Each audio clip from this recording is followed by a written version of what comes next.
Ladies and gentlemen, welcome back for another episode of the Reverse Sweep. As always, guys, I am joined with aBeZy, Enable, and Parasite, and I just got back from a nice little trip. I went to the Bahamas with my family. I'm personally feeling really great. Guys, how y'all feeling today? Not as good as you, because I didn't go to the Bahamas, Doug. So I'm doing pretty good. I'm actually still, I guess you can call this a vacation, but I'm here in California for my sister's wedding.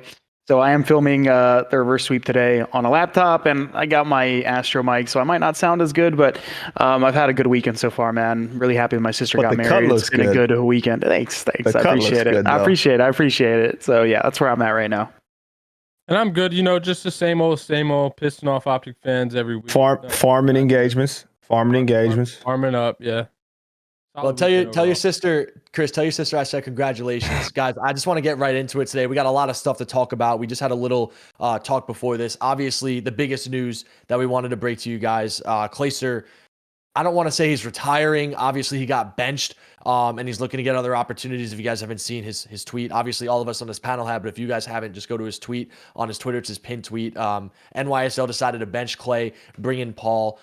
Ian, I want to start with you, man. As a person who's competed against Clay, or actually, Pat, I want to start with you because you played with Clay, and you guys have a lot of history with each other. So he's probably one of the longest standing pros that we had, him and Crim, and now he's finally like sitting on a bench for the first time in his career. Does this surprise you, Pat? Like, how does this make you feel? Did you expect this? Did you see this coming? I just want to know your thoughts personally. And by the way, Enable's team with Clay too, just to make sure we get that out there. But NAW, but you play with him. I was gonna let Doug rock. He was getting to it. Yeah, I was just messing with you. But yeah, no, I mean, it surprises you in the stance of like, hey, it's Clayster, right? I think that's the surprising aspect. But in the reality of it, this NYSL team was not going to work, and kind of something that we alluded to earlier on in the year in the show was, it's going to come down to Crim or Clay, right? Like one of them had to go on this team if New York wanted to find success.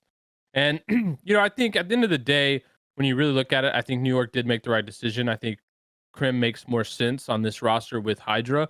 Obviously, Crim would shift into Clay's role. It sucks for Clay. I mean, at the end of the day, it's, this is a business for these teams, and they got to make decisions surrounding that. I'm sure it was a tough decision for them to make. And, I hate it for Clay because I know, he was in the process of buying a house and stuff like that. And so this is obviously going to probably delay that process for him. But a lot of players have kind of gone through what he's going through. It's definitely not a fun experience by any means, but I'm hoping he does land on his feet if he's able to. Because I think, like, I know you mentioned, like, this could be retirement. I think this is he could be facing retirement, right? If something doesn't work out. So I actually have a question for you, Pat. Just because I was thinking about it, and I saw some people commenting the same thing. Do you think Clay fucked up by reaching out and getting Crim on NYSL in the beginning of the year? Because, like, when you think about it, Clay basically had NYSL, right? He was their centerpiece moving forward after last year. And I feel like Crim didn't have many options. Like, Clay almost threw Crim a bone, essentially. And I know you can't think like that, but it's like, I don't, because for the life of me, I feel like they had issues as teammates in the past. You know what I mean? But they had that success in MW. So he was like kind of feeling it. He thought that maybe they could repeat that same success, but it almost ended up biting him in the ass. Now, he wasn't performing well at all, but like, I think he would be doing just as well as Crim is if they had PaulEhx instead of Crim. I think you have a point for sure. I think Crim would have got an opportunity, but I don't think he would have got as good as an opportunity that he got because of Clay. I think Clay got him in a spot where, Crim was very comfortable. Mm-hmm. I wouldn't doubt it if that's in the back of Clay's mind right now, where it's like, damn, if I just didn't reach out to Crim, I would probably be safe, no problem, still be the main AR on this roster. But I think too, you got to think like, Clay was also looking at it where he felt that he didn't have that, that many great options outside of Hydra. So he probably still thought too, it was in his best interest to get Crim. Obviously they didn't know how Vanguard was going to play out, but yeah, I think if he didn't reach out to Crim, I think Clay would still be on this team for sure. No, I would agree. But just touching on Clay's retirement, it's pretty sad, or not retirement, I keep saying it. Oh, he's like that, leaking. but Chris is leaking. Clay's benching. I just keep listen, man. I retired. I'm in the same boat as some of these other players. But in terms of Clay's benching, I'm pretty sad to see that happen. Just because, me and Clay growing up, like I looked at him like a rival, man. It was it's pretty sad to see him be put in this position. I'm really hoping he doesn't retire. I'm hoping he gets another opportunity. But being the realist that I am, I'm pretty straightforward with a lot of stuff that I put out there. I just think he's not going to get an opportunity. And it sucks because I still think he's got that passion and drive. But with the state of the league, the rest of the teams, and his recent performances, it's going to take a lot for somebody to kind of bet on him again. I think if he does end up having to quit, I hope he gives it another go in the next title. I think there's a team that could use him, by the way. I don't know if you guys agree or not. I think he personally would help out Florida Mutineers a ton. I truly do. Even though he's not playing up to Clay's standards, I think if he was their main AR and he kind of coached them and molded them, because they're an unbelievably talented team, but we've talked about them time after time. They just have no fundamentals. Go ahead, Pat. Go ahead. No, go ahead, Farmy. I was just going to say, I think something that a lot of people aren't taking into consideration is the logistics side of this, right? Like, yeah. With contracts. I think Clay could get on other teams and help out other teams, but I think there's a big blocker, and that's one, his contract, two, his probably very high and expensive buyout. And like when you talk about teams like Florida, right? Like they're traditionally, what we know is not a very high spender. And I think the teams that are those kind of high spenders that would go and make these blockbuster moves, those guys aren't interested in Clay, right? Most of them have a locked up dominant main AR that they're very happy with. And I think that's the biggest hurdle for Clay here is, one, he would have to take a monumental pay cut, and he would also have to hope that whoever is interested in him would want to spend a lot of money to get a 30-year-old Clayster, or 29, however old Clay is. So if I'm going to be a very, very hard. That's fair. Something to sell. I don't want to see him retire. I don't either. No, I don't either. And if I was him, I know I talked to him about this, I think earlier this year. He said something to me in the DMs where he was like, yo, dude, I give you a lot of credit, man. Like, you're sitting there in challenges every day playing for nothing. And obviously you're an older player, you've been around.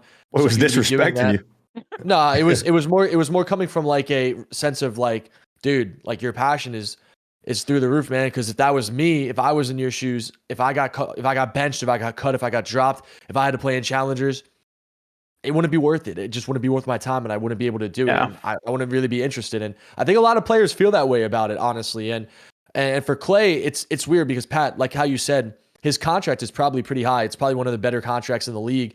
And you probably have to think that he's still making a good portion of that salary, if not all of it, by sitting on the bench. So if I'm him, I'd be living in this moment right now. Okay, I'm not performing well to my standards. I'm one of the worst statistic players in the league as a main AR.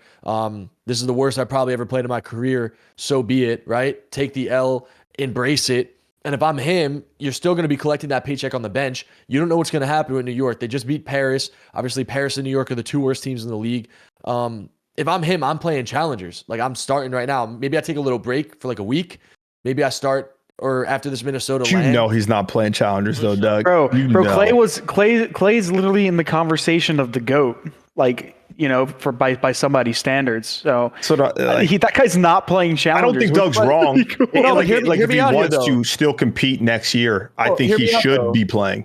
He did say that he wants to still play. He still says he wants to get a spot. He still wants to get an opportunity, right? Like, he's going to get his money. He's going to sit on the bench. So if he gets his money and sits on the bench and doesn't play at all, and say New York isn't playing well, if he gets a chance to play again on that roster because his team isn't playing well, he's not going to be able to play well. But if he's playing in challengers every single day and his team doesn't perform well and he's doing good in challengers, he will definitely get another chance on the New York team. He might be able to play on that team again this year, although it might hurt his ego a little bit to say, oh, I'm one of the GOATs. I know how players think when they're at the top. I'm one of the GOATs. I'm one of the best. I'm a champion. I'm too good for this. That's not a knock against Clay. That's just the way that we think as players when we have so much success.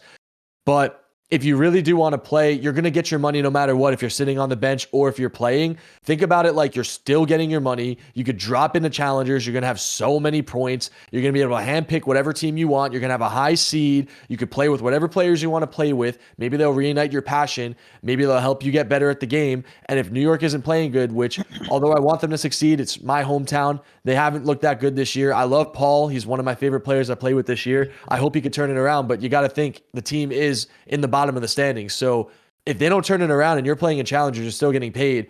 I don't really see a downside of doing that if I'm Clay. I really think it's one of the best moves he could do if he still wanted to compete moving forward.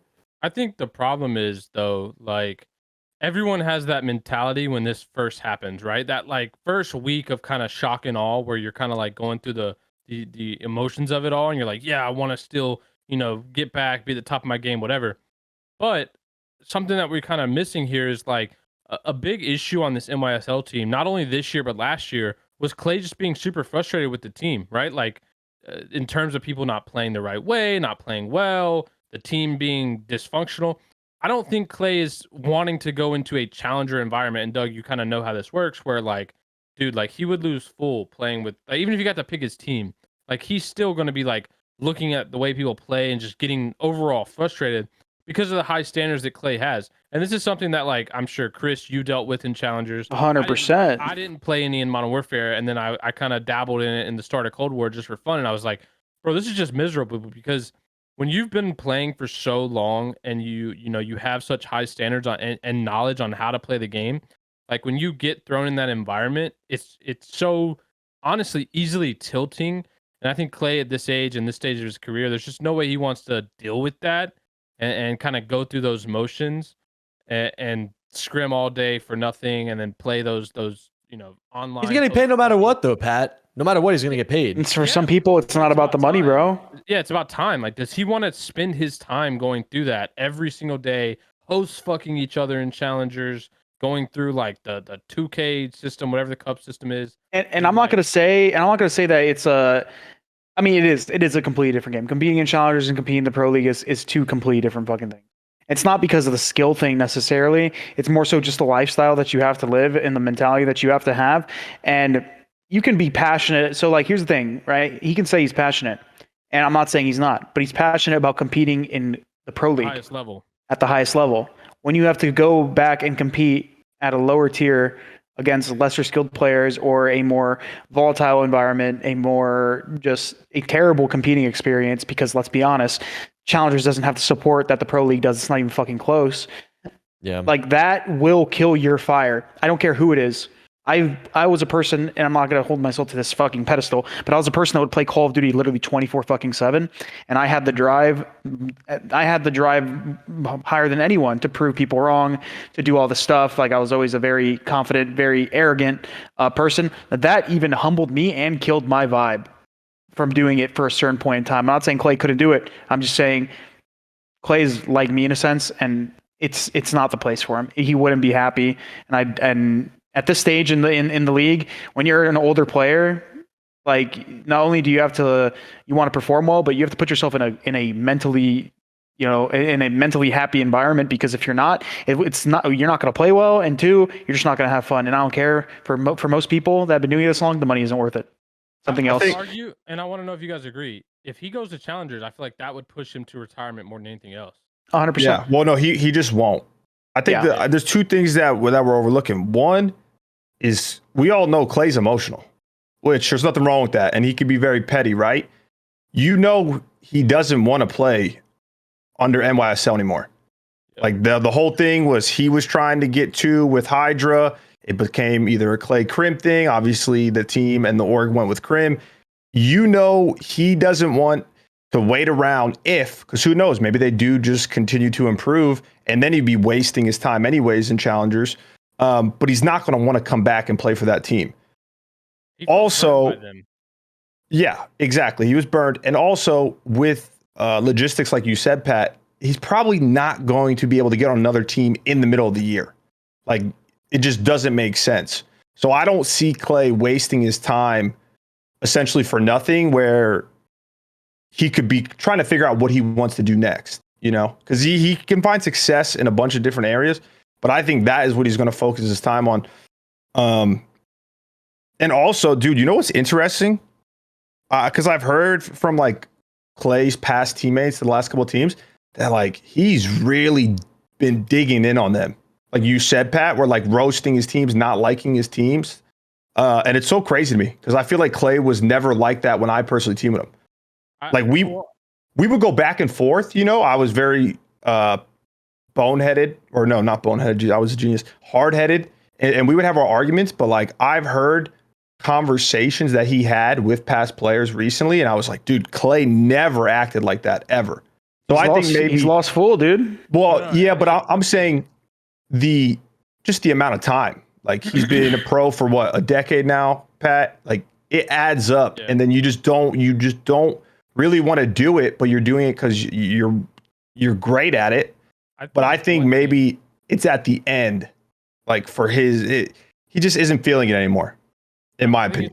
I think it's just one thing. It's the fact that you guys were a dominant team when you guys teamed. But we had a really bad year.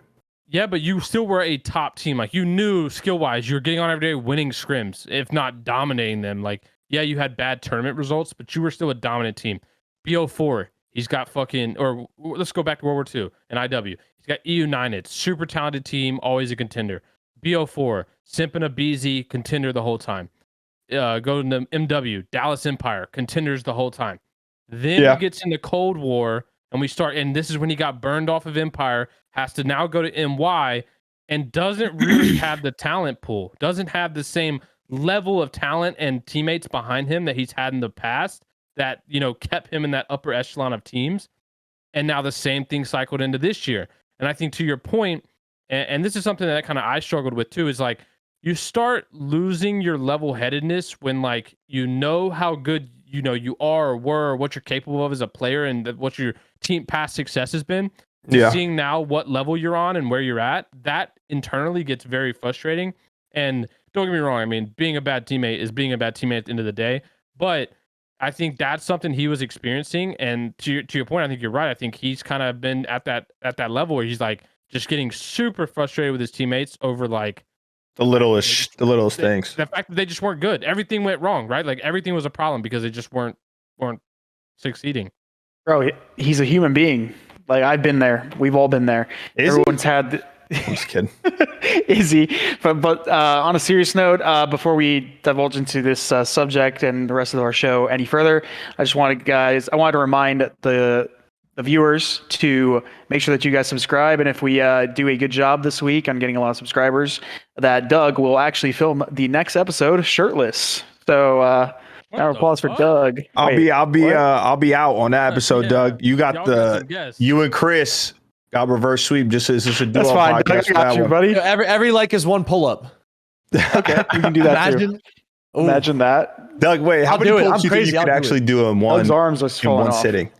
In one sitting, maybe like 34, like nonstop. Oh, you weak, man. I used to do that. Yeah, right. I'm kidding. But no, I don't know. I think we basically talked enough about Clay. I know we all feel the same where we don't want him to retire. But if we're being honest, it's probably going that direction. Even though I think he could be a great content creator, like GM of a team, if that was his style, or Pat kind of doing your route, not farming engagements, but on like the more dev side of video games. I think he'd be great. I just think that there's I'm sorry to cut you off, Pat, but like the one thing that really just irks me about it, and I think his benching is justified. I think Clay would say it too. Like he hasn't been performing, like he's been just not playing well. So, but it's just really tough when you see these players who built up these huge brands not being involved in something that needs huge brands in it. And I'm not saying that Clay deserves to be in the league right now because he hasn't been playing well, but it's just something to say, like the way that our scene is right now, like I just think more than anything, not only do we need expansion, which we all agree on, but we also need the big brands to be in here. I think we need to make Call of Duty a little bit more fun and entertaining, and I think we're doing that through different forms of content that's being pushed out. I think that we're making do with what we can with the game. We have some lands coming, so there's good things coming, but it's just really sad to see, man. It's really sad to see, and obviously at the end of the day, it's up to the players to play well, but I'm just disappointed. I reply to that point, Doug, because I do want to say something. Ian, I wanted to say I think you had the best take here about like what Clay's going to do, and it's the fact that I think he is going to be thinking about next steps. I think that's what he's going to use this time for this game. I don't see him playing challengers, and I don't see him getting on another team. But to your point about the fact that, like, I think you're right where, I think he feels very burned by NYSL in this situation. And for me, I had always thought like Clay would probably climb the NYSL management ladder when he's done playing, right? Like that's kind of I could see that. Yeah, I could see that. But I think this might have really thrown a wrench in that plan for both parties.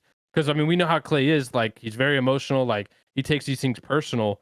Unless it's part of the long con, he works his way up. He's GM, drops Crim. I don't know, dude. Whoa, just to do it. I feel like I know how Clay thinks in that regard, and I think he would rather pursue another job opportunity with another team than with someone who kind of agreed 100%. So I think for him, it's about seeing if the league expands, and if it doesn't, I think he probably calls it. But Doug, I wanted to say because I think you're right about the brands. I think something that Call of Duty is extremely missing is getting all these pro players and ex-pro players involved in the CDL with like watch parties and content pieces. Bro, how come COD's been around, the competitive COD community has been around over a decade, and like the CDL just came out a few years ago? You're telling me with all of these huge, massive brands and personalities, you couldn't have like some kind of content pieces telling stories about the past, like the grassroots of Call of Duty? Pat, you know why? You know why? But I don't know why, because they don't want to look. We could go into it if we really want to, but they just don't want to pay.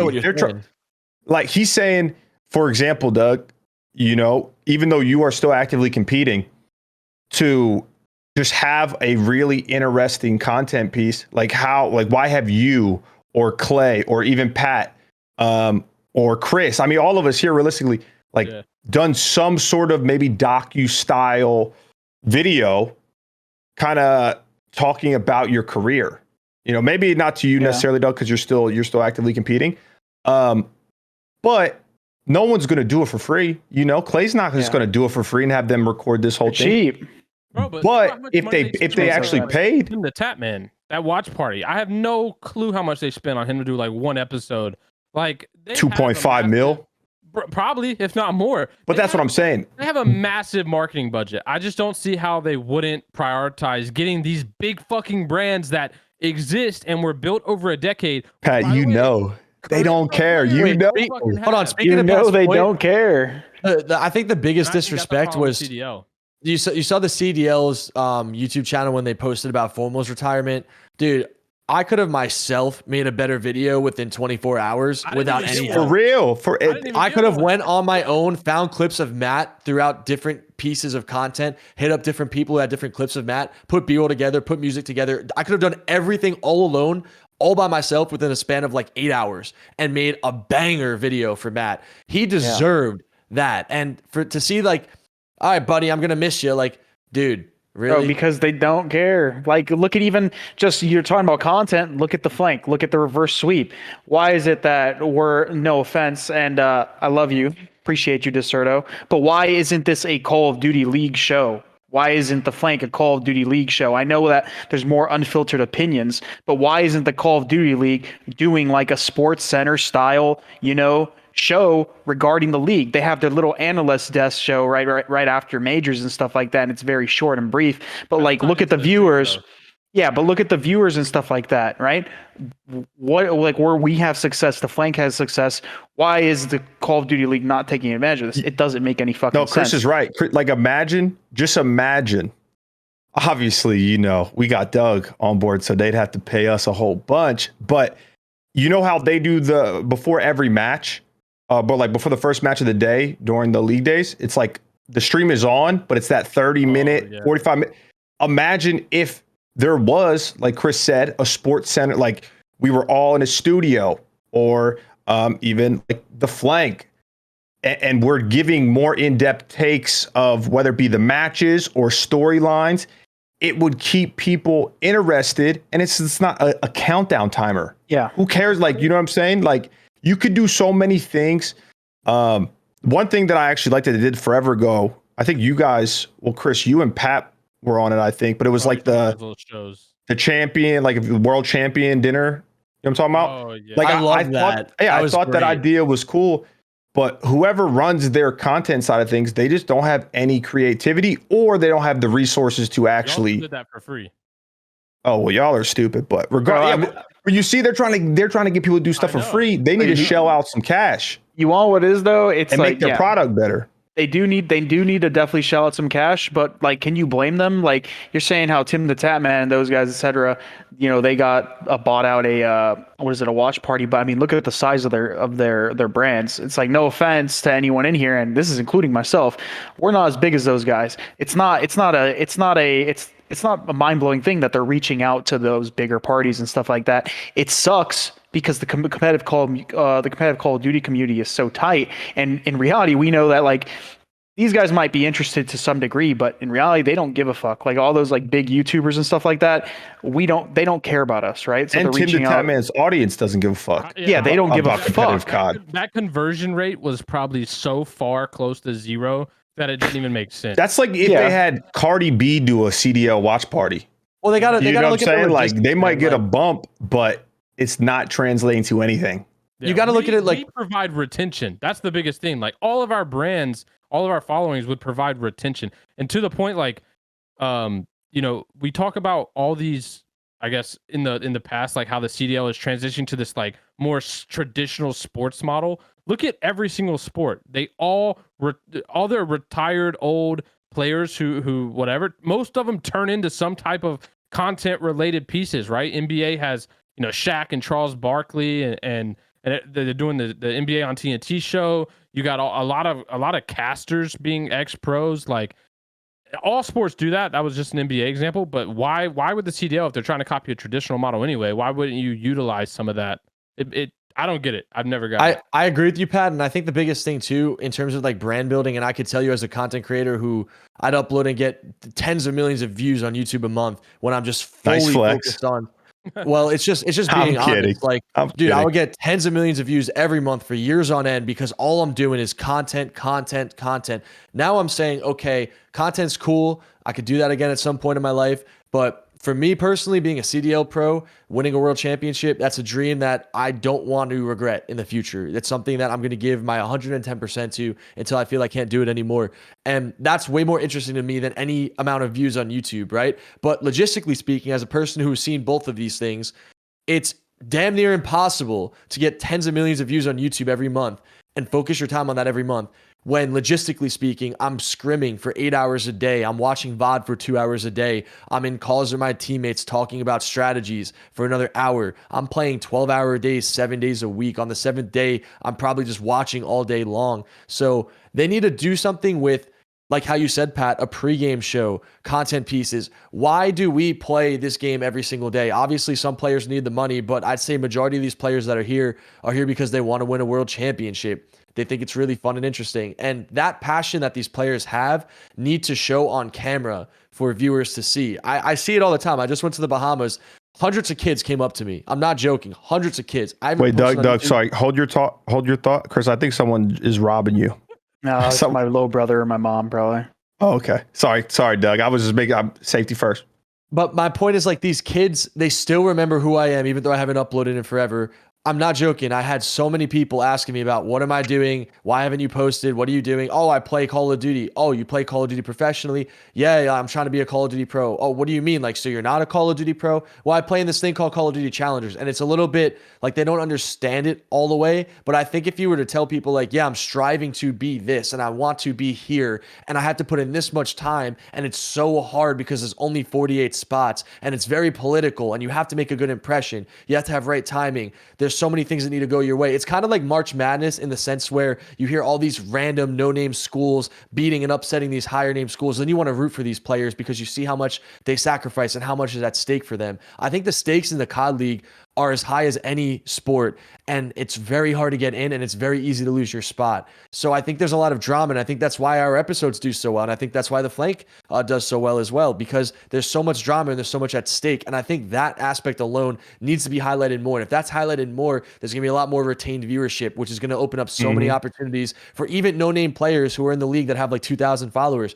They're going to get so many opportunities, get so much engagement. Call of Duty that can happen. Call of Duty as an esport, unless the esports somehow becomes related to Warzone, sadly, is not going to ever be a big number esport. It's going to be a purely retentional, if that's even a word, esport where people are tuning in for very long periods of time. Yeah, but it's going to be a esport that's more like retention based, right? We might not pull 100K viewers, but the people that are invested in this community will watch it for long periods of time because of the stories. And that's why it's important that you capitalize and you keep these players and these people invested in your game. And you know, like, I'm not saying that Clay is going to do this, but players like Clay, players like me, players like Pat, right? Pat is working on X Defiant. Like, you could say what you want about Pat. The fans can think about this is gas for you. The fans can think terrible of Pat, but Pat is a amazing asset to the Call of Duty like community and the brand. Like he's like arguably one of the GOATs, you know, one of the the Mount Rushmores of COD. You know, he's a very intelligent person. And I hate saying this about Pat because Pat's fucking head is massive.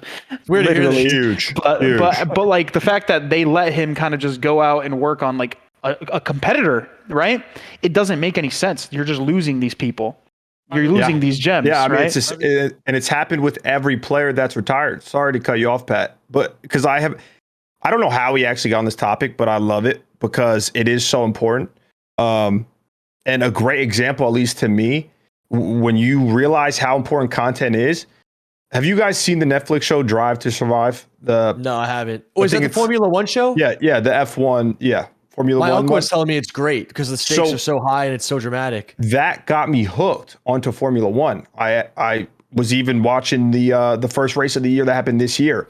But because of how they created these storylines and how well orchestrated the content was with not only the new up and coming drivers, but you know, people that have been in the scene forever, that like if you are an F1 fan, like you know who they are. They're legends. Call of Duty, if they actually really cared even a sliver, they would try and retain the people like Aix, the people like Zuma, people like TP.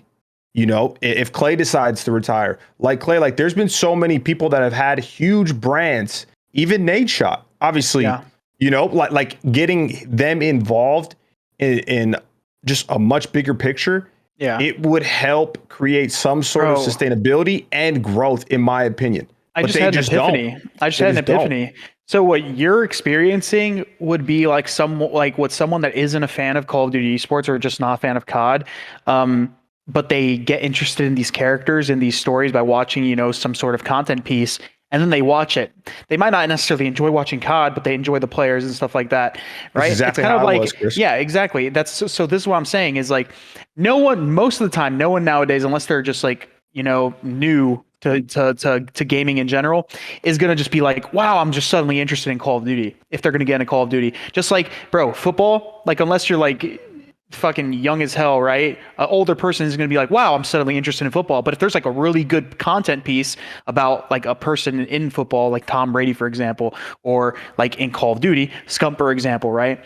They might not be interested in COD, but hell, you might have just retained them and gained them as a viewer and interested in them because you put out these content pieces about these interesting personalities that have been larger than life personalities within their esport or their sport, et cetera, et cetera. So why is it that like, okay, so you got attracted to Formula One. I know for damn sure that you don't just like sit there and be like, wow, look, I enjoy these cars just fucking going around this track for 100 times. I'm not saying you do or you don't, but like you got interested in that because of the people. And whenever those guys are racing, you're probably more interested on those people because you can relate to them in an aspect by watching their content pieces rather than like, I'm interested in the actual races. You see what I'm saying? But that's why, no, you're right. Oh, sorry, keep going. No, so I'm saying like that can happen for COD. It's the same thing, but they choose not to take advantage of it. That's why Call of Duty, the league itself, needs to make content and not being team-based because everything needs to be in sync. But they're not. They're like they are trying to do stuff like that for free where none of the teams or none of the players or ex-players are going to want to do it. What are they getting out of it? You know what I'm saying? Like, bro, they don't even pay a good enough photographer to take photos. You see these CDL pros photos, like they're not shelling out. Did you see Sam's photo? Boy looked like Sloth from the Goonies. But like, if they're not even I could go and take a better picture than whoever their photographer is, respectfully.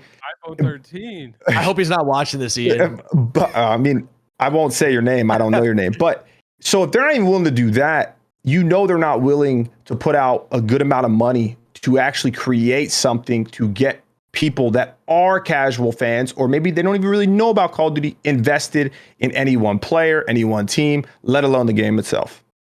Literally Makes no sense. Yeah. And I think we should. Well, I was just gonna say. Go ahead, Pat. I mean, because Chris, you had mentioned it. By the way, guys, Chris is right. I am working on XDefiant. Head over to www.playxdefiant.com. Oh, cut that out, Farmy P. Look at you. He's farming, man. Disgusted. And let me know what you think. But yeah, Doug, go ahead with your point. No, I just wanted to do the same thing as you, Pat. I wanted to wrap it up because I think we all in agreement on this, and I think anyone who's watching this too, if you guys have any constructive feedback you want to leave in the comments, dude, we all love competitive Call of Duty. Chris and I were talking about this the other day on Twitter. If you look at our conversation, it doesn't matter if there's 10,000 viewers, 100,000 viewers, a million viewers. I'm gonna watch these matches. I want to see who's getting smoked. I want to see who's frying. I want to see who's winning. I want to see who's choking. I love it, and I'm never gonna want to leave it. Right. So I think we all are in agreement on that, and I think that's gonna segue us into a different topic here. Obviously, with Clay getting benched, Paul got taken into this New York Subliners squad, and Paul obviously filled in for London Royal Ravens for 2 matches. I was actually playing with him when he was filling in. We picked up, it was me, Paul, Venom, and Sheen. We were frying some of these teams in challengers that are in the elites. We were beating them 250 to 25 in hard points. Sheen hasn't played the game. He just started playing competitively. It was the most fun I had on a team this year. We were laughing every day. It really gave me a better perspective on how to be a great teammate to my players and how to set a really good environment. So shout out Paul, because the guy was always laughing. He was one of my favorite players I played with on this game by far. And after about a week of scrimming, he said, "Hey guys, got a call from Dom from London. I'm going to be filling in for them, playing these 2 matches. I'll be back on Monday." He never came back. I think he came back for like 2 days. Obviously, he played so well in the matches. New York said, "We need this guy." He got put in. They just played against Paris. They beat him 3-1. Obviously, Paris is having some struggles still. But I want to know your guys' thoughts on this move. Personally, guys, from my experience with Paul, I have nothing but great things to say about this man. I think he has every intangible. I think he's a great player. I think he makes the game easy. I think he fills lanes very well. Amazing at search and destroy. I can't wait to meet him in a couple of weeks. I truly wish him nothing but the best, and I'm so happy that he's representing my hometown and New York. So I want to know what you guys think about the move and if it's going to make New York actually become That's a top good guess. team. Yeah, I love that kid. I really do. I got a hot take here. I think at the end of this season, we're going to look back and the Royal Ravens are going to regret letting only signing Paul to a 2-week and letting him go to NYSL. Damn. So you're saying you think... I disagree with you. I think they're both going to be happy. So you think Paul's better than Gizmo? I think London looked better to me with Paul than Gizmo. It's hard to... we got it, but you got to give Gizmo a pass for the first major, Pat. Yeah, that's why I said I think this is going to be, my take for the end of this game. When we look back, I feel like that's what we're going to be thinking and saying. Because I do agree. I think Gizmo has been a very explosive player, but again, it's only been explosive online. And even online, he's had his inconsistencies. Obviously had a pretty poor event, had some stuff going on, but I think London looked better to me with Paul, even with that very little practice on last minute notice versus 2 good teams. Yeah. Versus 1.5 good teams. Than they did with Gizmo. So that's my take. And as far as NYSL goes, I think they got a steal here. I think they're going to be very happy with Paul, and I think he's going to be very happy on that team. And to me, I think he's going to be on that team all year long. Yeah, I'm not saying you're right or wrong by this with the London statement about them being better with Paul, but I'm more so saying is like you said, Gizmo's explosive. Is like, do you really need explosive when you have Afro and Nasty? Like, do you really need another player like that? I'm not saying that he should be gone or anything like that, but I think just having another stable player, another little bit more consistency type thing is probably going to benefit them if Gizmo can play and fill that role and stay there, because he did play well in the stage 1 qualifiers, although he didn't play very good on LAN to the standards he was playing online. I'm interested to see how they do with another go at LAN. Get the youngins on the Ravens some more experience. But just talking about Paul in general, I've had experience with Paul too during my stint in Challengers. I teamed with him on Wester, and he was very, very, very inexperienced, and I'm kind of mind blown to see the type of player he turned into today. It was kind of a shock to me because we teamed MW, and he definitely needed to learn a lot of discipline and all that stuff. And I tried helping him to a certain degree. But then in Cold War, when he started playing with like Tom and Venom, and they started taking over and making noise in Challengers, that's when I was really impressed with Paul. He turned into a insane, incredibly talented Slayer, disgusting at Search and Destroy in Challengers, and then he just carried that over throughout the rest of Cold War, and then ended up getting his chance on Ravens, and I was pleasantly surprised. He was actually my replacement, so I ended up filling on the London Royal Ravens for a short period of time. Do you see him crawling? Yeah, I saw crawling that. in the background.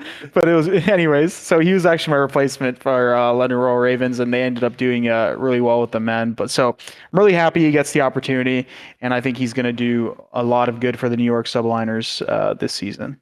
I gotta agree. I mean, from my personal opinion, I feel like Paul, with his play style, he's a type of player that could realistically fit on any team. And like even the best teams in the game, I'm not saying that he would make Atlanta FaZe better, right? Or London better necessarily, but he can just be that guy that you can plug in because of his play style. And what's interesting, Chris, is what you said, how when you first started teaming with him, he had a lot to learn. And that's the only thing I'm worried about. Because so far, they won 2 hard points. Yeah, it was against Paris. Paul didn't have his controller overclocked or something, right? Yo, he was a super soaker, though. Yeah, no, that's what I'm saying. Like, I feel like he understands how to play a team game. He understands when he's heating up, and he understands when, hey, I just got to be in the hill, let my teammates do their thing. But I just hope he doesn't have the same year that he had last year, where when he first got picked up, I remember a lot of people were saying like PaulEhx could be one of the next superstars. Him and Venom were those 2 names were thrown around a lot. And PaulEhx was great. And while he didn't, get horrible, I feel like he regressed a little bit when they started playing with Afro. Now, that could be due to a lot of different factors. But I think PaulEhx is a huge pickup for NYSL. I think Pat might be right. I'm not going to fully co-sign just my first name because I need to see a little bit more. But at the end of the day, oh my God, they need another change. I don't think PaulEhx is going to save them. He's not going to be the NYSL savior, and they're just all of a sudden going to be a top team. I think they need to make another move. But if they make the right move, I think that they could have a very good rest of the year. Yeah. I mean, the one thing I will say, though, Neptune did play really well in their match that they just recently had. So the first time all year he really took off and played exactly. Really good, and so the whole series. It could have just been that series. Hey, if I could choose one series for y'all and show you my stats, you think I'm the best to ever do it? We need to see more. Well, true. We need to see more. So I don't know why Pat said yeah. If any other matches beforehand indicate, then yeah, they definitely need to make 2 changes. But hey, I mean, fresh new look, fresh new teammate. I might have revitalized something in Neptune. So we'll have to wait and see. I think they're gonna. I don't know, but they might keep him around for a couple more matches, or maybe the rest of the stage until they see how Paul does and Neptune does with a new change in dynamic. Because if you know anything about Neptune, he was very adamant on Twitter about how he felt like he was very uncomfortable. I'm not saying Clay made him feel that way or Crim made him feel that way, but we do know Clay has a very idealistic personality, very strong personality in terms of how he wants things done, and that could have been affecting Neptune. I'm not saying it is, but he's very fortunate, Chris. We never know. Neptune is very fortunate because obviously a lot of people knew, and it was widely, Havok even came out and said it on Twitter that he basically got an offer from NY, and if he took it, Nep's going to the bench, right? So I think this really benefited Neptune a lot, and I think he realized that. I think he's like, okay, I got a new player on my team. This guy, Paul, he could super soak, he could get kills. He could do both. And I told him when I played with him, I'm like, dude, you're too good to be super soaking. Let me do that for you, bro. Like, go get your kills, man. Me and Venom, we could go do all that OBJ stuff. Go get kills. Like, seriously, like, you're really talented. And I think Neptune's seeing it like, oh, this guy Paul is filling lanes really well. He's super aggro, and he could also soak. So it really does give Neptune a lot more comfortability on the map. And it could like literally save his career if you think about it, because all Havok had to do was say yes, and Neptune's just back in the same spot and he's out. And everyone in that New York org knows that. Nep knows that, and I think he's going to take advantage of it now. But I think I want to ask you guys this, and we talked about it a little bit before the podcast, but Havok declined an offer from New York, correct? Like that's basically I don't want to like, yeah, that's confirmed. It's confirmed. So I want to give my opinion on it first, guys, because as a guy who's been in challengers and as a guy who wants to be in the league, and I can sit here and complain about things not going my way, but I've learned to realize that things don't go their way for a lot of players. There's a lot of players that have way more success than me in challengers who I have a lot of respect for, including Paul, including Venom, who I watch these guys and how they move and how they play, and I'm like, if they're not complaining and they're sitting here taking these L's just like me, then I can't make any excuses either. Because if I get that spot like how Paul did, I'm taking that and I'm running with it. I'm going to stand out. I'm going to show people why I deserve to be on this team, whether it's the worst team in the league or the best team in the league. Whatever opportunity I get, I'm taking that and I'm not looking back, because that might be the only opportunity that I ever get. And obviously Colt last year, he was playing on Florida. He got benched. He said, you know what? I don't want to be the sub this year. I want to take my chances, go into challengers, try to be the best player I could be, and get a new opportunity in the league. And he just got that with New York, and he turned it down because he loves getting on every day with Texas Nation. I'd love to pull up his tweet, but I'm going to summarize if you guys haven't read it. He loves playing with Texas Nation. He wanted to have input on who's going to be on the team with him, and he wanted to be able to be happy every day playing, and he didn't want to take an opportunity that he thought would hinder his chances of getting picked up in the future. Now, I know we all are probably going to unanimously disagree with what he said, but Colt, if you're watching this, man, I wish you the best, and I hope that you could continue doing what you're doing. Well, I actually don't, because you're my competition. I hope I smoke you in 2 weeks, to be honest. I actually can't wait to see cut a promo, Doug. Yeah, you know what? Actually, Colt, I can't wait to see you in 2 weeks. I hope I smoke you on LAN. Jordan, all those boys. Obviously, I love you guys, but you're my comp, so no, like, screw you guys. I want to smoke you. But look, dude, you're at your highest high in Call of Duty Challengers right now. And it can't get any better than this, man. You won't get better chances than this. You're not just going to have Atlanta FaZe saying, hey, we're dropping aBeZy for you. Or you're not going to have OpTic saying, hey, we're dropping Scump or Shotzzy for you. Like, you have to be realistic. There's 12 spots in this league.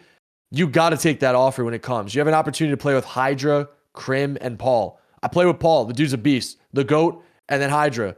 Dude, I don't understand the thought process. I don't understand the justifications that I was reading in that twit longer about being happy. Dude, you're sitting here trying to get on a pro league team to win a world championship. You're not always going to have sunshine and rainbows. Not every day is going to be a happy day, happy-go-lucky. It's always happy-go-lucky when you're winning.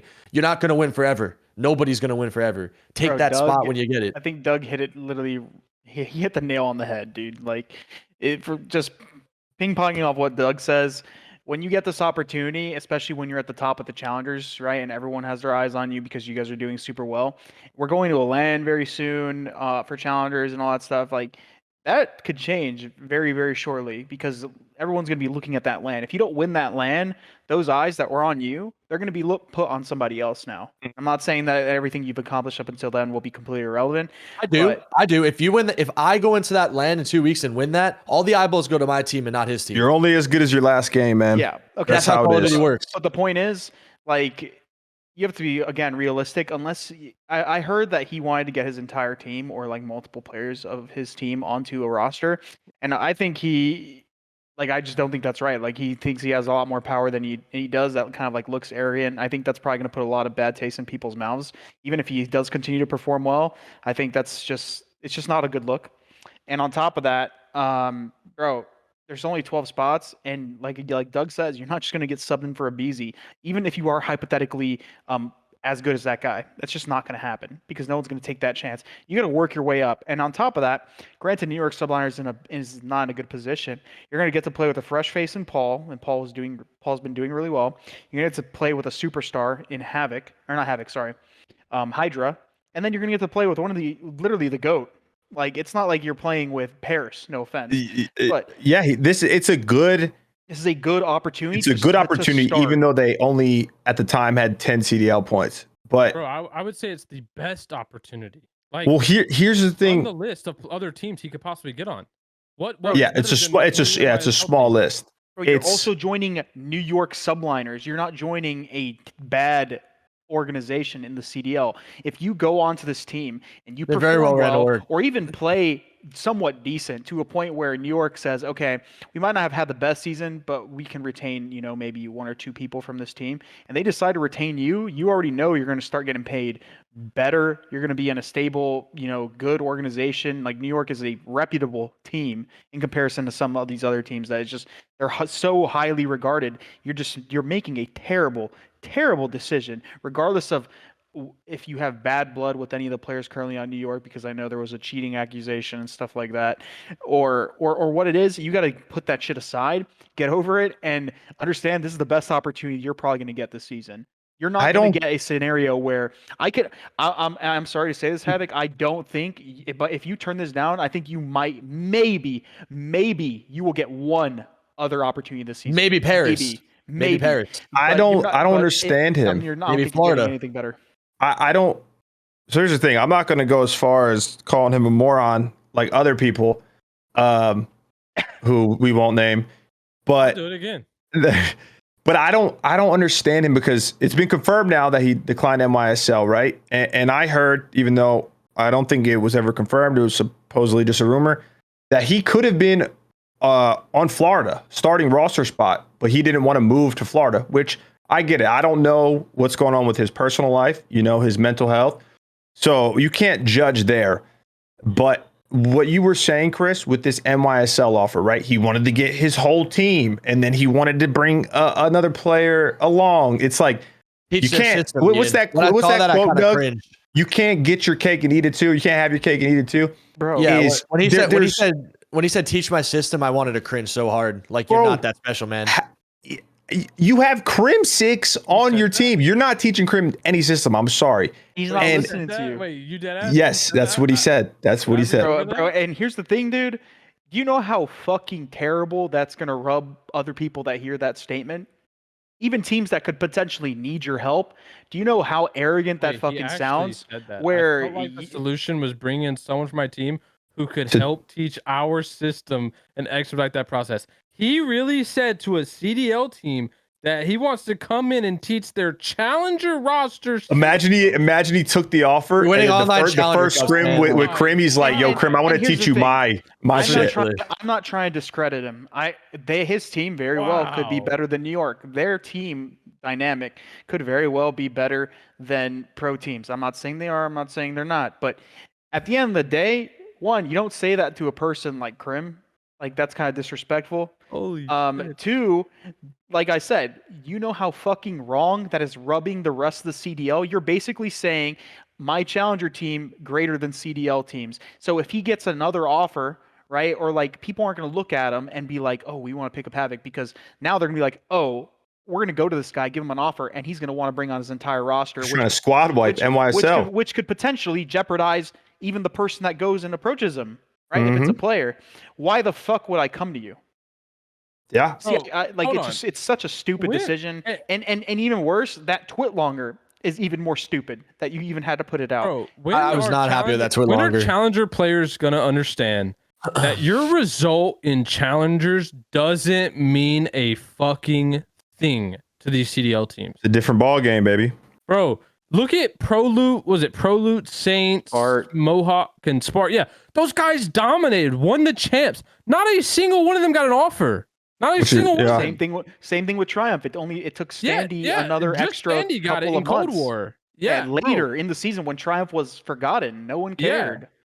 Dude, I don't understand what this thing is about people in challengers getting this ego of them doing well in challengers, that it's gonna like correlate with these CDL teams. They don't give a fuck about your challengers' performance or placements or any of that. They care about getting the need they need from a role perspective and picking the best possible player they can find to fill that role. Yeah. And on top of that, in terms of going after your whole team, the only way that ever happens is expansion. And expansion hasn't happened. And I don't think it's going to happen. No, that's my issue. You can't bank on it either. You can't bank on expansion. So you take whatever opportunity you get and you leave the other motherfuckers behind. Because the issue is, even if they do, it's not guaranteed that he would get on a team. And not only that, he's doing good in Vanguard. We know how fucking differently that was my point. Call of Duty's change. I'm not saying he's gonna suck. I'm not saying anyone's gonna suck or be good. Period. But you gotta live in the moment with COD, because this opportunity that you just had can be literally fucking gone. Bro, it's called Path to Pro. What the fuck are you playing in Challengers for if you're not trying to get to the pro level? Like, that's why my take was, bro, if you're not going to take a CDL offer when you get one, especially from a reputable team like NYSL, who's making a blockbuster change with 2 major roster moves. Clayster being one of them. Yeah, that they're gonna improve with this change, period. If you're not taking that opportunity, then why are you playing? Why are you getting on every day? Why are you wasting your time competing if you're gonna pass on the one thing you're competing for? And to your point about Florida, Chris, like, yeah, he passed up on Florida, bet on himself to go into Challengers and get an offer. He fucking got one. He literally did what he was trying to do and then turned it down. What was the worst part? The worst part about this is, bro, he and Paul and all these other guys could have came in and they could have gone from being the worst team to like top 8, and these motherfuckers would be getting hella praise, bro. Hella praise for just even breaking into the top 8 and bringing this New York Subliners from the bottom to at least a competitive fucking team. Like, you literally had to improve them by this much, which you probably would have. Shit, anyone probably could have. Sorry, Clay. Sorry, New York. Just your team dynamic. It's catching strays. But I would argue that NYSL team with Havok and Paul would have been better than Paris, would have been better than Florida, would have been better than, let's think of other teams he could possibly get an offer from. Minnesota, maybe Minnesota. I don't know. Oh, you get to play with Hydra. No, I know. I think Hydra's top 5 in this game right now. That guy literally he's probably dropped 40 bombs consistently in like every respawn they play. He literally looks like LeBron on the Cavs. No bullshit. No bullshit. And it's not even to a detriment. Like, it's not even to a detriment. It's not like he's kill whoring. Like, so I want to read this one thing that he said in his tweet longer, because this really stood out to me. He said, and I feel like he gave too much information. I didn't think he had to clear this much air and like give out this much laundry. I think he's going to regret this statement here. He said, Hydra didn't want aBeZy. If I'm Paco and I'm reading that, it's like, dude, what? Like, everyone thinks that I love aBeZy because we're both French. Now, all of a sudden, anyone who's a French fan is going to be coming to Paco and saying, why are you picking up the French guy? And he's going to get hate over that. So it's like, you got to think about these things. And I had to learn the hard way. Maybe he has to too. He said, Hydra didn't want aBeZy and they didn't want another main AR like Jordan. So Kismet made the most sense to me. That doesn't make sense to me. That's not get a main AR like Jordan. That's get Kismet, who's an aggro sub, right? He grabs bomb. He's a great teammate and can be a nasty flex. Why is he? That makes no sense. His teammates and like gassing them up. This isn't about your team in Texas Nation, dude. Like, dude, it doesn't matter. Like, it's not about them. It's about you. You're getting the chance. After talking with the team, I liked where Clay's head was at in his view on how to improve as a team lined up exactly with mine.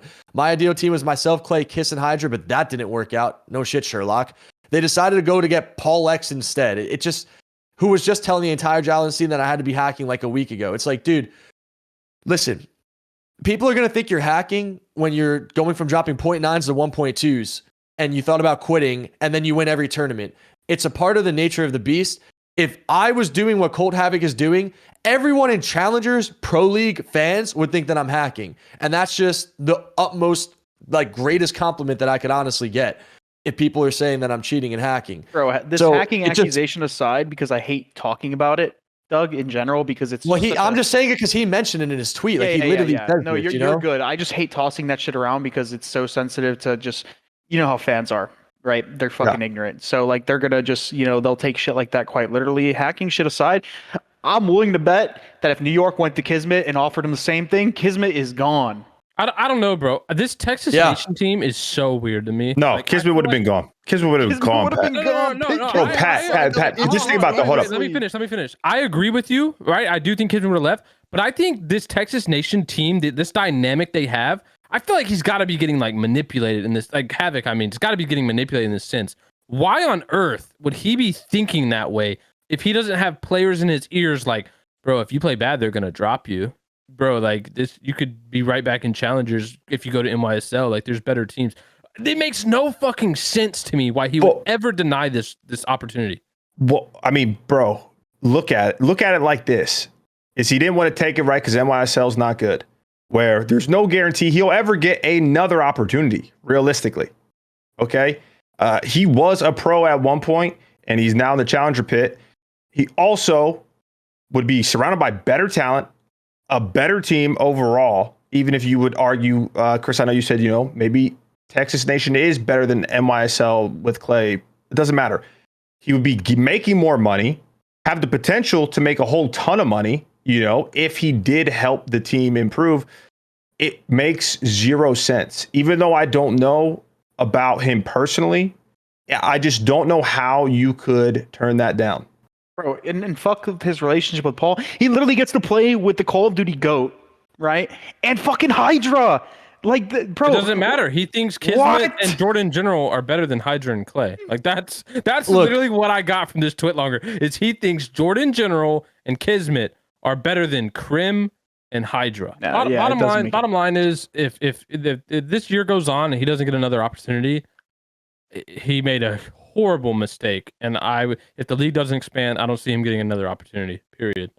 So agreed. I don't know. I think that was just a horrible, risky move that we'll see if it works out for him. But I don't think it will. Anyway, 100T, they have been, or LA Thieves, whatever you want to go by, they have been struggle busting. I think they're 0-4 in their last 4 games.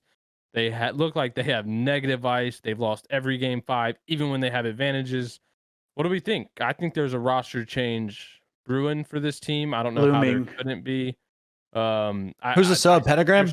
Pentagram. I think, I mean, I love Draws, and I love all the guys on there, but I think Pentagram's pretty damn good, man. I think I don't think they're gonna go Pentagram. I think they're gonna try and make a big move to improve. Knowing Nate Shot, we saw what he did with his Valorant roster. Like, this team does not want to be middle of the pack. They don't want to be last. Like, this team wants to. They'd be a fool not to try him, Pat. I mean, Pentagram's a great player. He doesn't have much weakness in his game at all. If they have an opportunity to get someone better, why would they try him? I mean, he's already on the roster. You already pay him. Give him a shot in scrims. They have players that have trade market capability. Like, the thing is, though, they're not going to get rid. They do, but at the same time, they wouldn't get rid of one of those players if they wanted to make a change. Why not? What? Who are they going to get rid of? They're not getting rid of Envoy. They're not getting rid of Kenny. To me, the only players that are safe are Envoy and Kenny. Only players that are safe. Listen, I don't think. Yeah, I would agree with that. I would agree with that too. But I don't think like any roster is going to potentially want to play with Octane. I'm not saying they wouldn't want to, but any like worthy trade, it's not going to be fair. It's not. They're not going to come out in a winning situation unless they offer money. Even then, why would they not? It's 100 Thieves. Look, at the end of the day, I think this team needs to look at the fact that Sam's not working out. They're the worst S&D team in the league, and I think Sam's their worst S&D player. I think, especially in this game, as we have saw, a lot of flexes are starting to like realize that like the main AR role is more of a flex role anyway, right? You're being a hyper aggressive automaton player. I think, to me, this team is screaming that Kenny goes to main. They remove Octane and they pick up more aggressive players and more playmakers. I think that's one thing they're especially lacking in S&D. They're all kind of like these island slow kind of thinkers and not necessarily like in your face playmakers. And I think they do have trademark capability. I think Sam could improve some teams because he's a pretty good AR player. He's good in respawns. That's obviously not his issue, but I don't know. I think this Thieves team, they're 0-4, right? So they're almost guaranteed to start in losers for this stage or whatever. I think they got to start thinking about changes. And to me, Kenny and Envoy is the only ones that I'm for sure keeping. I'm not necessarily sold on getting rid of Draws. I think he's, definitely been a good player and has a lot of potential. I like him on a flex. I think he's a good flex. I like Zach a lot. Yeah, I could see that. But I think they need a fast sub. I think they desperately need a fast sub. I think of Kenny and Octane is like, it's helped him in respawn, but I think I'm trying to think of their options that are like available in the pro league, and I really couldn't think of many that they would be willing to play with or get, or that they would actually get. I think Preston on ROKKR makes a lot of sense. Priesta, I think that could help them out here. Reigniting. Yeah. They could. I mean, it could help Preston do better. I'm not saying I love Preston, man, love that kid to death, but he hasn't also been playing like the Preston of old, right? He's not like the superstar he once was. I feel like that's ROKKR. ROKKR has a massive pace issue. Massive. What about Kismet? What about Kismet, Pat, in challengers?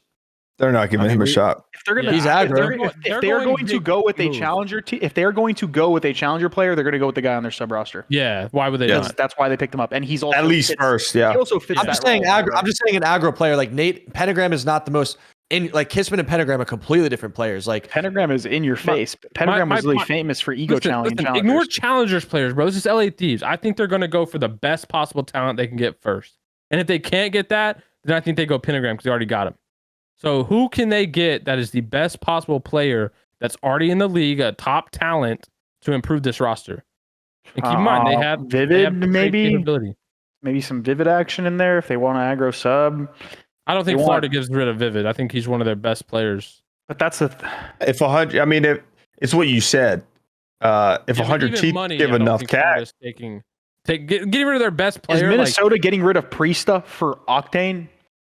Not directly, but I mean, like, I think Draza could, like, I think there's more trades that could happen. I think ROKKR needs to make a change. They have horrible pacing. They have to. They have to. Yeah. Like, even if they drop Major Maniac or dropped, someone else and swap their roles, I think, like, they could see Octane on their roster because they need respawn help. Like, that's what they need. They don't need S&D help. Yeah, I mean, I don't know. That's very dude, interesting. I think they're in this combo. Think about. I don't think their issue is one player.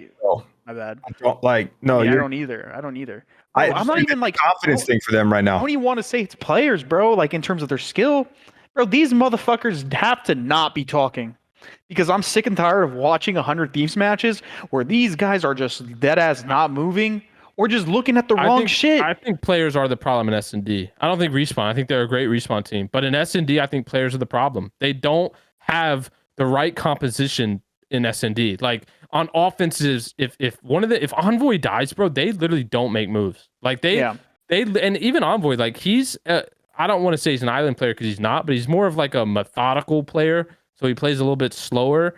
But like, dude, Ken and Sam just literally hold lanes. Like I don't see them make. Well, that's what doesn't make any sense though. Kenny was an S&D star and he was great in the first couple games that he played in S&D, obviously when he ran the SMG role. Envoy is a good S&D player, and I'm pretty sure Draza was an S&D kid too, right? Yeah. Like Sam's the only one historically that has been bad at S&D. So you would think worst S&D record in the league. They're the worst. If there was a stat, there probably is, but they probably are the worst when it comes down to life advantage and still losing the round, whether it be a 3v2, 2v1, 4v2, 4v3. That's the worst stat to have in the league. Yeah, but I feel like no bullshit. I feel like that's probably the easiest shit to fix because all they have to do is like, and it's not going to work all the time, but like, bro, you can probably do this at least 50% of the time. It's probably going to work rather than fucking whatever the hell they're doing because it's clearly not fucking working. Just group the fuck up and hit something out together. We've been saying that. It's been said on the flank. It's you all not remember? Twitter, Reddit. You said it. Like that's been the thing. Like they clearly aren't doing it. So that's why I get to the point where it's like, bro, it's been 3 months now, or let's say 2.5 months. They're almost through 2 full stages except the major. Like you almost exhaust the period of like fixing shit. Like I don't know, bro. I don't think they've given it a legit chance though. Well, all they got to do is like all they got to do is have just hitting shit. Like it's comms, bro. I need comms. Yeah, I'm saying anything. Mind blowing. I'm saying before you go, Doug, because you Chris, you and Pat are right. I mean, bro, my 100T at Black Ops 4 had me and Sam in S&D, and we literally won an event. Slasher's the GOAT, yo. Well, hold on now. Let's relax. From strictly respawn dominance, and then that's what we did. We were like, hey, fuck it. We're just going to start grouping up, pushing shit out together. We went back to back. The next event, our respawn was still, pretty good, but our S&D, we lost like 1 or 2 total. But Preston, though. Well, regardless, we had Preston the event before as well. What I'm saying, because especially I go to the compound, right, and I see him scrim. It's a complete 180, their mood from the beginning of the game, right? Where people had them top 3, they're one of the top teams, one of the favorites going into the first major, to now it's making me worried because it just seems like they don't necessarily have fun ever. Like the vibes feel weird. That's why I don't think you just swap a player out. I don't think it changes the environment. Ooh, I could be wrong. You're giving out intel. No. I mean, you are. Look. When your team is losing, shit's not going to be all fun and games. Yeah. You know what I'm saying? Team. Yeah, it's every team. Yeah, that's how it is with everyone. Any sport too. When you lose that confidence in a game like Call of Duty, that's everything. That's what I'm saying. But do you think you can just fix that? I don't think so. Yes, I mean, because you have you can. Draza. Draza is one of the most confident players I've ever seen. I need Zach to step up. He's the youngest guy on the team. I need him to say, fuck it then. Sam, don't be a bitch. Ken, you're my son right now, because they have their little like jokes. I would just make them laugh a little bit and be like, bro, look who we are. Run it shit together. Let's go. You would. And I Well, agree. maybe he needs to hear this, Pat. Maybe Ian, maybe you need to tell him. No. But I'm saying like, Ian's not involved. What? But like, I'm on 100 Thieves, not Los Angeles Thieves. They got to pay me for that. Think about the personality. They have JCap as their coach. Like he's the one that's in their calls, in their conversations every day. He doesn't have the personality you do, Doug. He's not like getting behind them, gassing them up, delusionally confident. Like everyone needs that in Call of Duty. Go, give it to them. Give them the gas. If you did it, they would believe it. I'm not gonna lie, bro. They would believe it. If he did it, S&D analyst, bro, and I'm saying I'm free, bro. Just at Parasite on Twitter. At Parasite on Twitter. Did that, bro, they're all rolling their eyes. Like, bro, Cap, listen. Like, Cap, shut the fuck up. What are you talking about? On that team, and I'm not trying to sell myself, Cap. You can be the bad cop, and I'll be the good cop. I'm about to just literally make these motherfuckers have fun. You can sit there and be all serious, but when it comes to S&D, I'm about to make these guys straight up delusional. You get one kill, all right, yo, group up, hit something. I don't care, because the point is, I know it's not that simple, but the thing that I'm saying is like, bro, when you're this much of a, and granted, the respawn has been faulty lately. It's just another very scary thing for LA Thieves right now. When your respawn has been that fucking dominant, it's got to show you have a very talented slaying team. It's not the only thing that, comes from winning respawns, but you're a talented slaying team. Why the fuck is it that in S&D, when you are getting these man advantage, you're just not playing more confidently, playing together, and just like running around as a group, right? And just being a lot more aggressive in these man-up scenarios. You're this fucking good. Trust yourselves to literally execute in an area of the map and win it. And you see it in their fucking matches. You see it in their Tuscan S&Ds. They're probably one of the best teams at playing the field, the P1 side of the fucking map in Search and Destroy Tuscan. Even when they do Why? that, they don't move afterward. Bro, you know what I wish? They do the first part, they get control of the area, they get their first bloods, and they fucking throw it away. You know what I wish? What? Obviously, I'm not going to be the one to tell Kenny what to do, but I truly believe that Ken could still be a top SMG player in the game. I still don't understand that thought process, because he was the best in World War II. He was going to run a sub. It wasn't even close. By far. It was a tier where there was no one below him. And he was going to do it going into Black Ops 4, but the SOG was horrible, right? So, of course, me being the best teammate ever, I had to take that role on, which understood, Ken's a superstar. Gave him the gun that could do it all. But, like, a game like this, or even last year's Cold War, I don't know why he's just so against running an SMG. Like, Ken as an SMG can be one of the most impactful players in the game. When you're running an AR, it doesn't matter how good you are, how talented you are, you're not going to be as impactful. Like, no matter what, Dashy is nowhere near as impactful as Shotzzy, okay? Or a Simp or an aBeZy. It's just because of the gun you have. You're limited to certain things. So I don't know why Ken is trying to, it just seems so weird. And this MP40 fits him, bro. That's what I'm saying. Bro, I think Kenny and Envoy as the two subs could actually work perfcally, because it's got that balance. Needing an aggressive SMG too. It's got the balance, but I don't know. I mean, I don't talk about that stuff with them because it's not my place. Yeah, Nate got to pay you more for that. Yeah, a lot more. But it's just like, bro, I truly think that there is untapped potential if he just would actually 100% go back into that role. But like I said, I don't know why he doesn't or isn't. So, Ian, is this how it's going to work? Are they 0-4 right now, Thieves? Yeah, 0-3. They got one more match. No, 0-3, I thought. I thought they were 0-4. Bro, one last thing though. I think Pat pointed out, Envoy is their bomb carrier. That motherfucker. Envoy does is a it all, Chris. playmaker. Envoy literally What is the their fuck best is player by that? far. By far. Hear me out. I want Sam to run bomb. No bullshit. I want Sam to run bomb. No. Bro, That shit won't never get planted. Bro, I feel like that's the only way this team is gonna have any fucking like confidence in S&D is if he's bro. He doesn't fucking move, bro. Hold up, bro. You're all right. I pride myself in bomb planting. I know how Sam plays COD, and I know how I play COD, bro. That guy, The bomb's never going down. That bomb won't get planted to save his life, bro. No, I would never in a million years. If I'm his coach, if I'm his teammate, I'm looking at Sam. I'm saying, you hold this lane, I'm getting that bomb down, period. No, you're not touching that.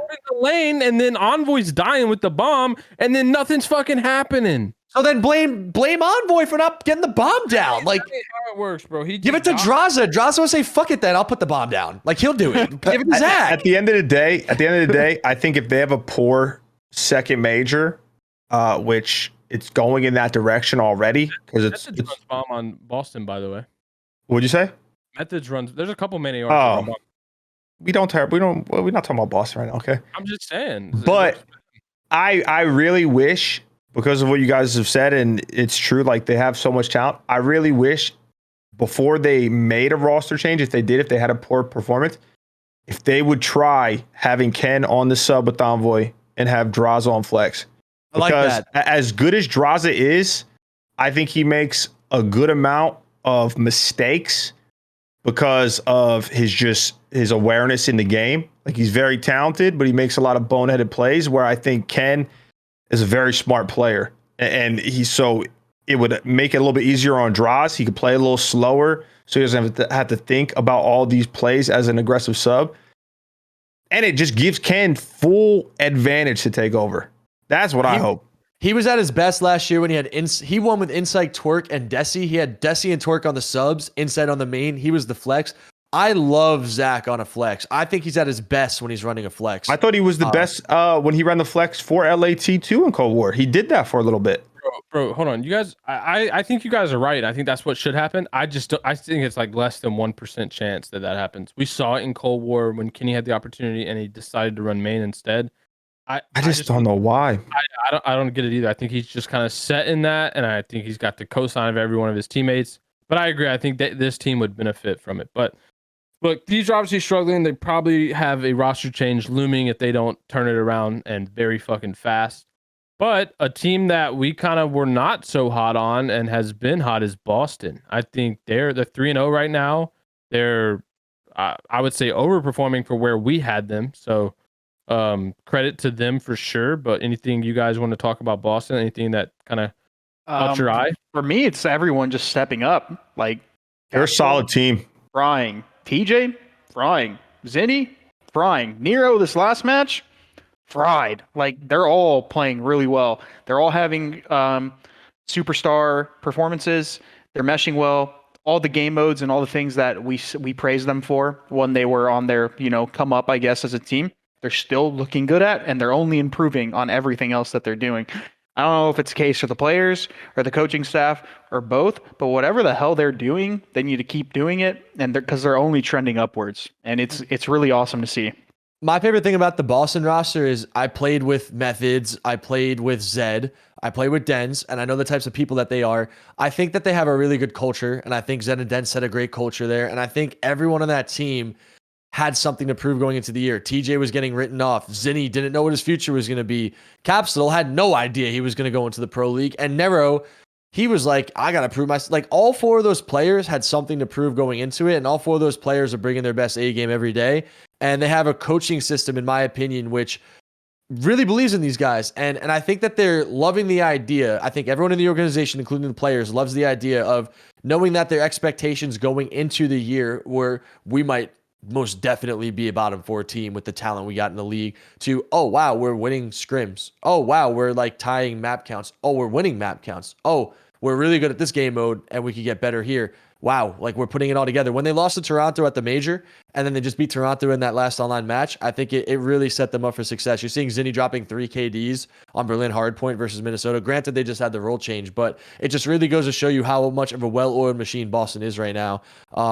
And they do look like one of the best teams in the game. And obviously, Call of Duty is a week-to-week game, but all you can do is control the matches that are in front of you, and they're winning everything and taking care of business. And it's really cool to see the underdog story coming out on top right now. I wasn't a fan early on, I'll be honest. Especially after Major 1, because even though they got top 6, they had the easiest road there possible. There could have been a couple other teams that would have placed the exact same that maybe aren't as good as them. But I definitely think that they're improving from every series that they play. The only thing I'm worried about is if they're just going to be a team that is really good, but not great, and they can never get over that hump, because they're only really solid. Well, I guess say their best win was against Toronto, where they won 3-2. Besides that, all of their wins have come from teams that are either at the bottom of the league or just super inconsistent, right? Yeah. And in that series, I know it's what ifs, shoulda, coulda, woulda, but that series could have easily been a 3-0 Toronto. Easily. And then Boston obviously clutched up. They had the ice. So that's respect there. But I'm just worried that they're going to be a good team, like a 5th, 6th placing team, and they will consistently beat the teams below them, but they won't consistently be able to beat any of the teams ahead of them to actually kind of like piggyback off of them and then become contenders. Here's the thing, though, that I will say is, although like that might be true, I think what they're doing is still really good, because they're as an organization are very new. Them as a team, they're very new. Obviously, these guys haven't been playing together. They're not like an established team like 100 Thieves or OpTic or whatever, right? I think what they're doing right now is, even if they do consistently, stay around that 5th, 6th, right? Maybe even have some upsets here and there. That's probably a win for the org this year. Yeah, and hypothetically, even if they don't break into the top teams, if they can create a stability as a team, if they ever do want to make moves to kind of maybe further break into that, if that's what it's going to take, right? A replacement. By them building that stability and that reputation among their team, whether it's because of methods, Capsule, whatever, whoever it may be at the end of the season, that we see these superstars, these consistent performers, that's going to only attract other players. So that's true. When the next season, comes around, if there are teams and players that are unsatisfied with their teams that are good, they might look at that team, and I'm not saying drop anyone or anything. I'm saying like they might find themselves in an area where they're just more of a desirable location, a location for players to land, which is a W for them and the organization at the end of the day. So even if they weren't breaking into the top 3, top 4, as long as they're consistently hovering around the 5th, 6th area, they're pretty much the rest of the season. I know it might not be what the players want, but I'd be pretty content with it.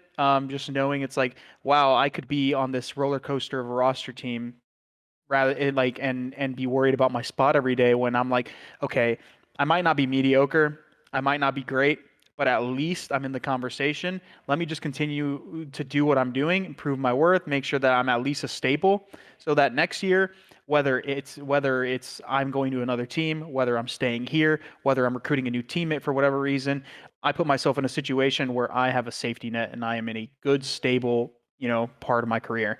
I think that's, if anything, for those guys, bro, that's got to feel good. I mean, hopefully it continues, because like Zinni, bro, getting dropped from Toronto, having that uncertainty, Tej again, being in that kind of like up and down part of his career where he's just not being looked at as a superstar. And even for the young guys, dude, like, it might not be, standy level of success or inside level of success as rookie of the year, you're right, and instantly having a high impact in Cold War. But hey, at least being like, I deserve to be here, and I'm not going to go anywhere, and I've shown that I have potential, rather than like in and out like some of the other rookies. I think they're in a good position, man, and I'm pretty happy for all of them, if I'm being honest. Yeah, I would agree. I kind of share the same thing Ian does, is where I'm just kind of afraid that they're not ever gonna break into that top kind of group. But at the end of the day, it's probably still a win for them. But Mhm.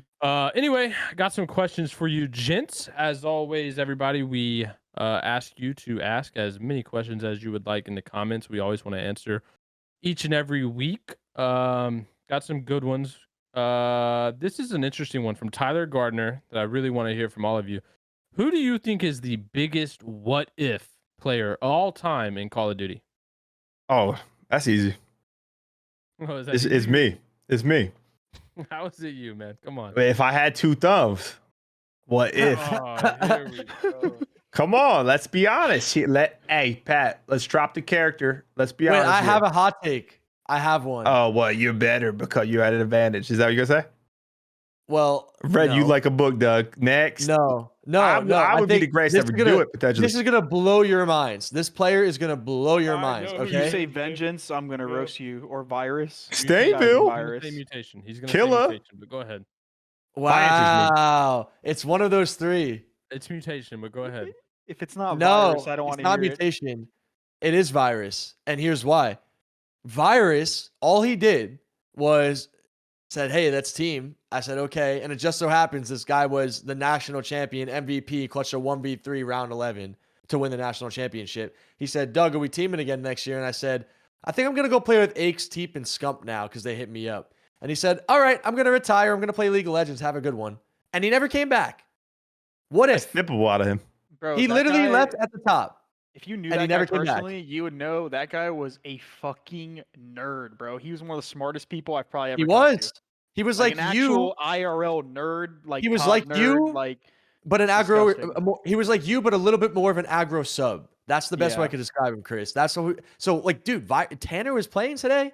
He would have won more. He definitely would have had his fair he- share. He definitely would have been successful. I have no doubt in my mind. My Well, that's one pick answer that's for- not better than mine.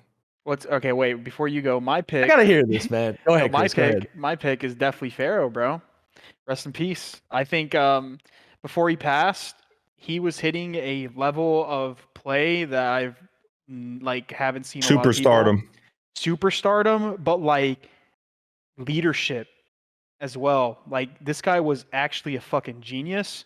His communication, his passion, his skill was incredible. Like he was hitting a incredible level of play, and I've never seen a player hit that ceiling so quickly.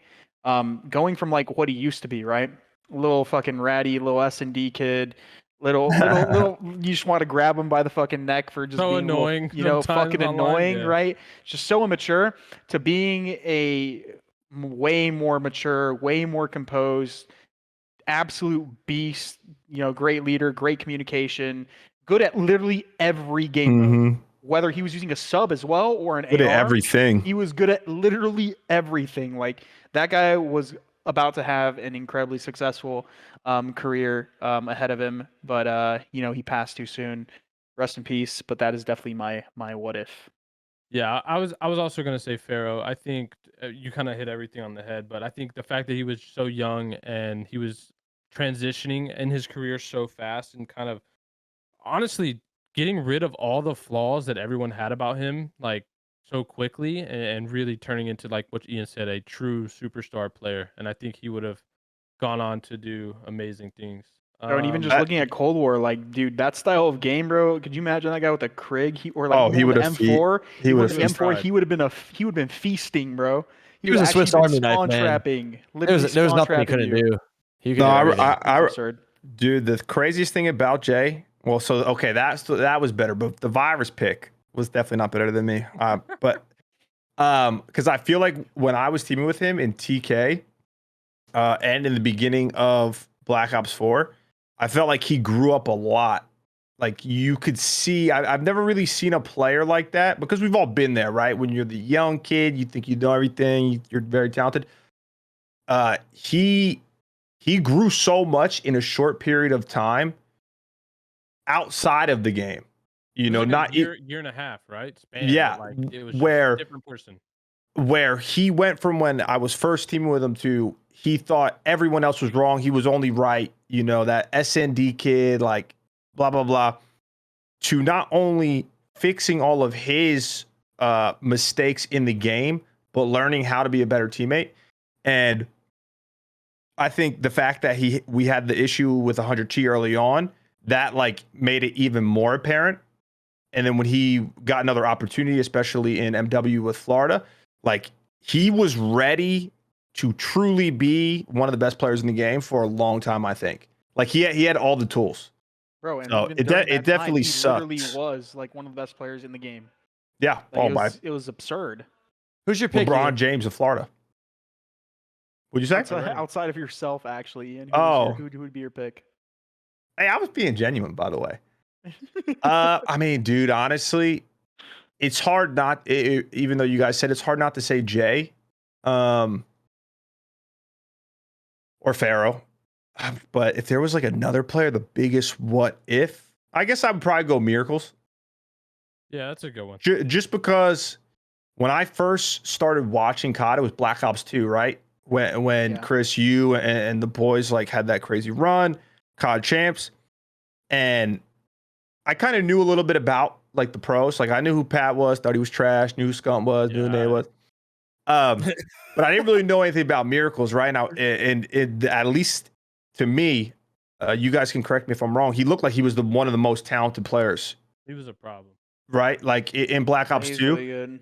And like he started out about as hot as you could, like arguably better than Simp started out. We're talking about like 4-4 right away. Yeah, team success.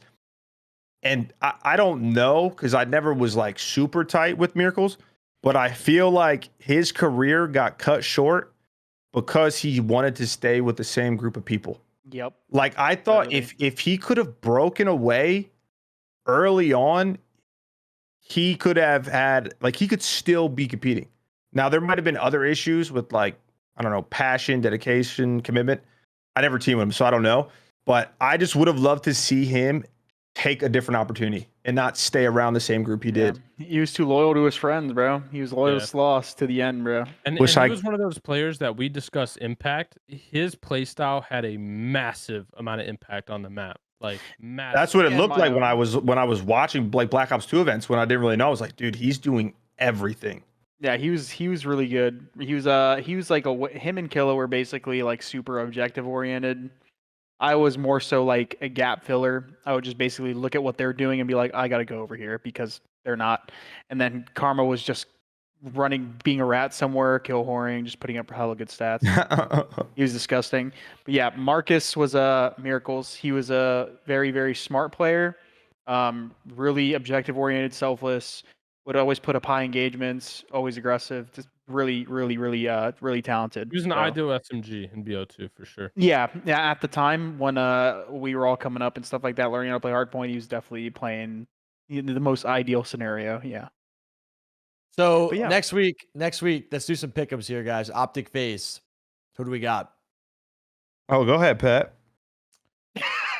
I'm going FaZe. I think it's going to be a grueler of a match, but I think FaZe is, they've been looking hot and cold, but I think at the end of the day, I mean, we know, what FaZe is capable of. Obviously, OpTic has been playing amazing as of recent, but I think FaZe is kind of on that revenge tour mode, and we saw it at the major. Like they go up 2-0 in a series, they could have closed it out. I think they still easily have the talent to beat this OpTic team. And I think this match to them is kind of going to be a precedent-setting match going into this major that kind of they want to regain some of that faith in their ability. So I'm gonna go FaZe. I think it's an important match for them, and I think they'll pull it out. I'm gonna go with OpTic because very realistic person. I just like to look at the results as they come, and OpTic has just looked like such a better team. And FaZe has been struggling. They've been getting very close to losing to some of these teams, regardless of their record. And they did, and one of those they did actually lose to Seattle. But Seattle, we're not gonna talk about those guys. But OpTic, please, Pat will be talking for another hour about those guys. OpTic is just looking way too good. People think I'm an OpTic hater, but I'm not. I just always hold those guys to a lot higher standard because of the organization, because of the players on that team. They should, be an amazing team. And currently, they're living up to the expectation, man. Like, they're playing really well. Their series are 3-0s, clean, quick. I don't even watch them. I don't even watch their series because you already know the outcome. They just look so much different than all the other teams. They're just really, really, really, really good right now. I think this is the first. Oh, You want to go, Doug? I want you Go to ahead, close go it ahead. out, Ian. I want to go with OpTic as well, and it's surprising for me to feel that way because I've always put FaZe at the highest standard because of Simp and aBeZy, and I know I got a lot of hate because I said, "Oh, Scump's not the GOAT, Simp's the GOAT." Blah blah blah blah. Look, I also did say this: if Seth could win an MVP and win champs, he could be in the GOAT conversation. I don't know if he heard me. I don't think he did. But if he continues doing what he's doing this year, and OpTic keeps performing the way that they're performing, and if they keep beating FaZe every time they play them, and then the big event comes around and they win that thing, then Seth could have a real argument of being GOAT. And this is his best team he's had in a very long time. It looks like they're having so much fun. They're dominating. FaZe is looking inconsistent, like Chris said. I'm taking OpTic. Yeah, I mean, the answer's got to be OpTic. I think this is like the most fundamentally sound OpTic team we've seen in a very long time. You could just tell when you watch their games. It's not like they don't have to rely on outslaying their opponents by 50 kills to win a series, which is crazy. And this might be a hot take, but I feel like it's good to end on this. You know how they say history repeats itself? I think we might be seeing that happen with just a little twist. So you guys probably know my FaZe team in AW. We matched up against OpTic Gaming. They had a mental block against us. They couldn't beat us. Both talented teams. We were two of the best teams in the game. Very similar to how it is now. I think OpTic might be in Atlanta FaZe's heads. And I think even though Atlanta FaZe looks great, they're one of the best teams in the game. I think they might have an issue beating OpTic at all. Doesn't matter if it's just a regular league match or a series at a major. I think it's going to be tough.